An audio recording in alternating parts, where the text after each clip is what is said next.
whether or not I should actually do that.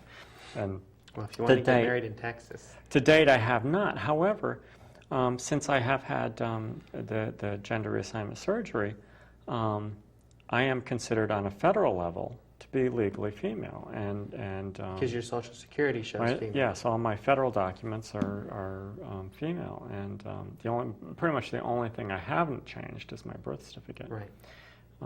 Which. And that's what blew my mind about this article, is this seems to be saying that the state attorney general in Texas said that the birth certificate is likely the only document that mattered. Yeah, which is a little surprising to me. Yeah.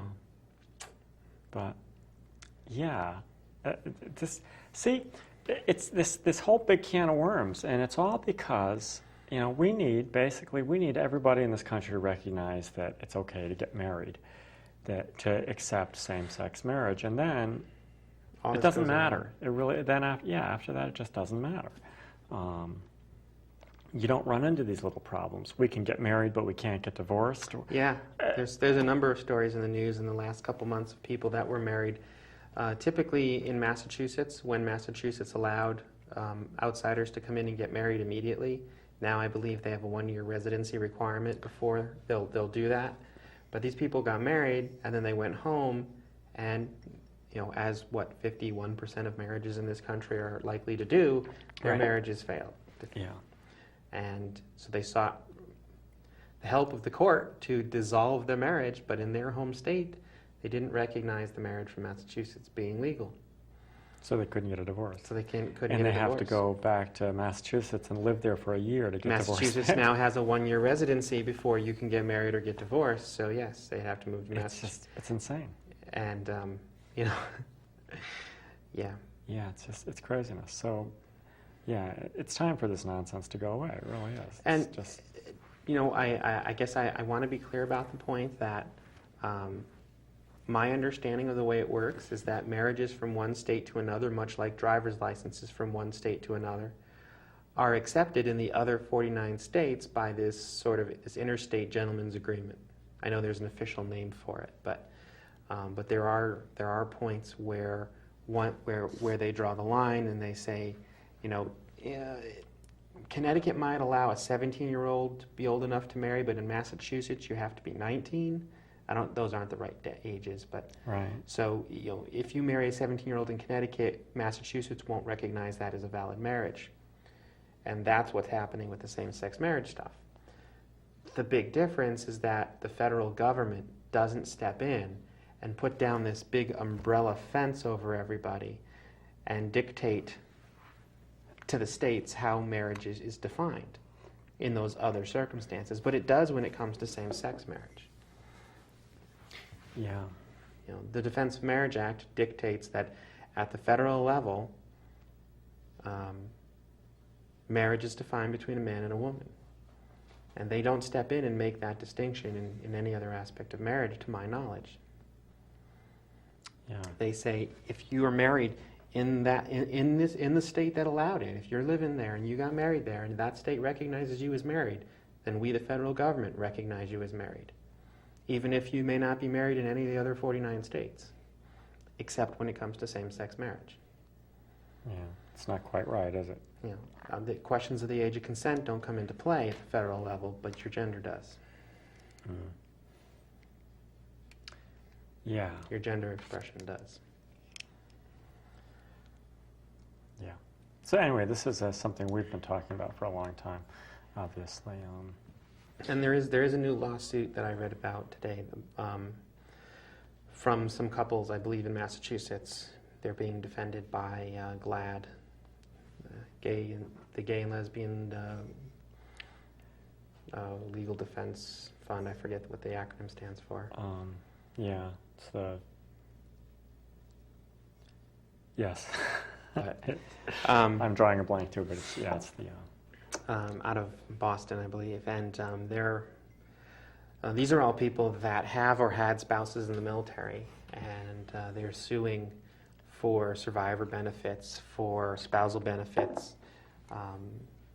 When your spouse is in the military and they're killed in action, there are certain benefits that the families supposed to be entitled to, but since DOMA doesn't allow that recognition that these people are married, even though they're married in Massachusetts, the federal level doesn't recognize that they're married.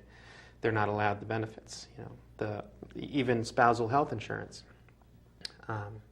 One person was saying they're spending, I think it was $3,000 a month to cover their spouse, when the military actually has pretty good health care for the family of service members.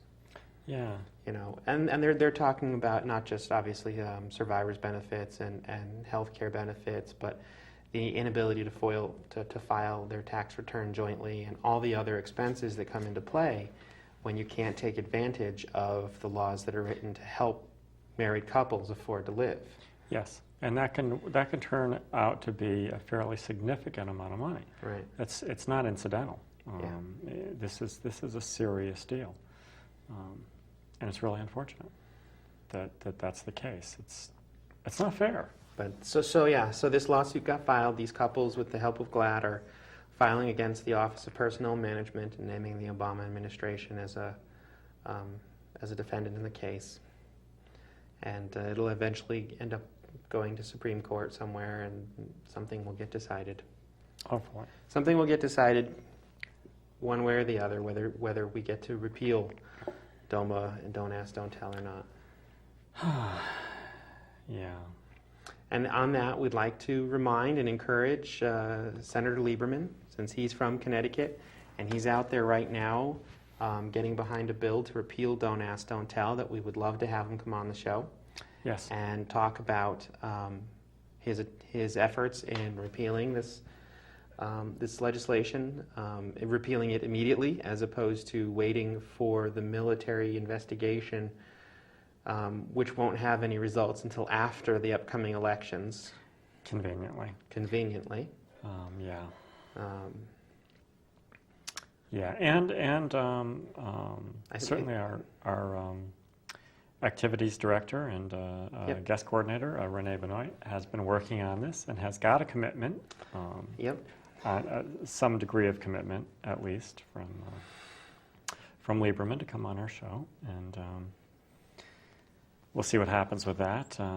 I think it's ironically a great platform for him if Sure. if he's really behind repealing Don't Ask, Don't Tell, to come on a show like this. That it speaks to his own constituency and virtually his hometown and his home state, and absolutely, we would love to have Senator Lieberman on our show, and anybody else pretty much that wants to come on. In fact, we also I have to call. Yep. I have to make that phone call. I'm going to do that. In fact, today I believe is the end of session for our state senators. If I'm not mistaken, our state senators, the session ends today, and Senator Andy Maynard has agreed to come on our show, and very nice man, Senator Maynard, and I have to call his people to arrange that, but I will do that soon. But I believe the session ended today. Yep. If I'm not mistaken, or will end momentarily. So probably runs till midnight tonight or something. But yeah, it was early May, if I remember correctly from the bill last year. Might have been the 6th, the 5th or the 6th, I think. Well, the 6th might make sense, since most of government is in session Tuesday through Thursday. Yeah. So anyway, it's now pretty much. So hopefully we'll get Senator Maynard on the show. And we'd be looking at a June show anyway. Yeah. Oh yeah, whenever he wants. Certainly anyway. Whenever he wants to come on. Very nice man, and certainly sympathetic to our cause, I think so. But we would have him on even if he wasn't. Absolutely. We're happy to. And we'll again extend the invitation to Peter Wolfgang and anyone else from the Family Institute of Connecticut or the IFIC or anyone else out there that would like to come on the show and discuss. Well, frankly, anything, but... Sure. Yeah. And we won't hurt them. We won't. I promise. No blood. Safe passage out of New London. Once you're on 95, though. That doesn't mean that we won't argue the point a bit, but certainly we would welcome anybody like that on our show. So if you're out there listening, come on the show. Anyway, so we've been busy.